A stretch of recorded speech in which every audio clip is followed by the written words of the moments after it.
Arah koalisi Demokrat ke depan terkait pemilihan presiden bulan Juli akan datang masih menjadi topik diskusi kita.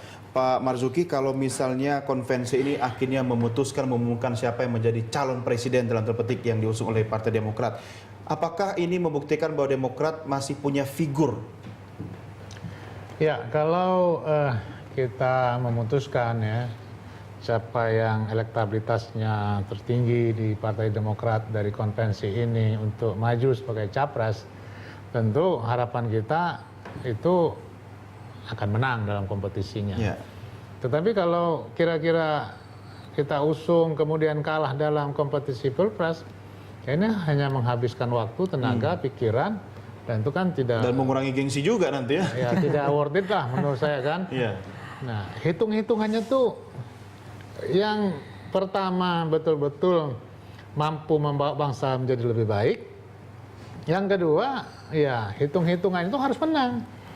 Kalau hitung-hitungannya untuk kalah ngapain gitu? Jadi nggak ada Demokrat berhitung untuk siap kalah ya? Yang ada menang atau di luar pemerintahan? Iya, itu artinya begitu.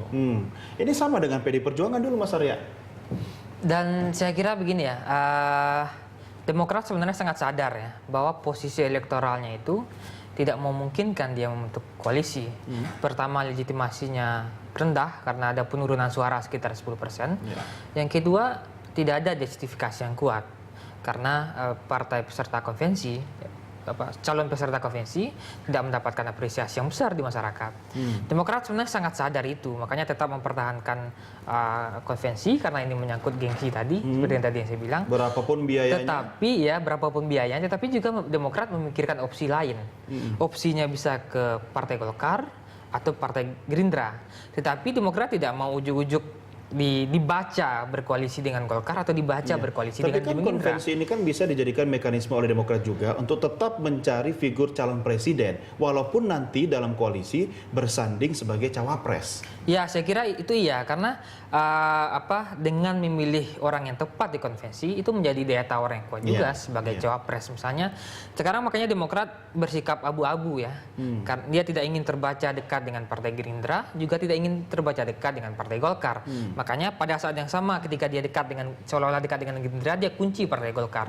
Ketika seolah-olah dekat dengan Golkar, dia kunci Partai Gerindra.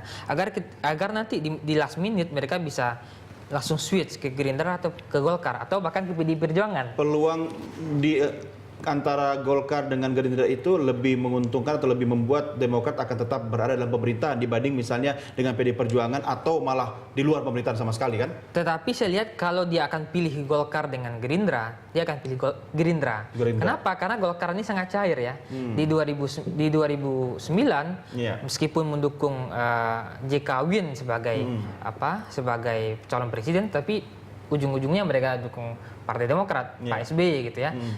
Gerindra lebih bisa tanda petik dipegang dibanding Partai Golkar yang sangat liar ini gitu.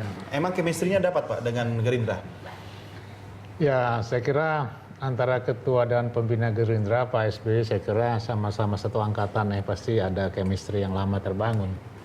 Ini hanya masalah perjalanan aja. Saya kira 5 tahun Gerindra di DPR bersama Demokrat, pikiran-pikiran Gerindra itu sangat logis dan rasional. Kadang-kadang dia berada pada posisi pemerintah, kadang-kadang dia berada pada posisi di luar pemerintah. Kalau menganggap bahwa ini penting untuk mendukung pemerintah, mereka balik ke pemerintah. Artinya cara pikirnya tidak pokoknya tidak setuju. Emangnya yang partai seperti itu ada Pak? Oh ada. Ya. Yang di dalam pemerintahan loh Pak, bukan yang di luar. Kalau di luar udah jelas gitu kan? Ada yang kayak gitu. Nah, bukan partai besan Pak. Nah ini yang jadi masalah. Kalau Gerindra menurut saya sangat logis, walaupun dia di luar ya. Oke. Dia ngambil keputusan, seringkali Gerindra itu berada dalam posisi pemerintah. Nah itu yang kita lihat. Artinya apa?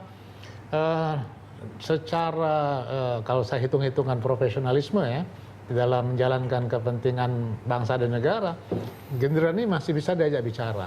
Oke, tapi kan nggak mungkin kalau Gerindra memajukan Prabowo sebagai capres, kemudian Demokrat nggak punya tokoh, akhirnya Pak SBY jadi cawapres ya kan? Oh, nggak mungkin. Itu kita diskusikan di segmen berikutnya. Baik, kita break dulu. Pemirsa, kami segera kembali sesaat lagi. Tetap bersama kami.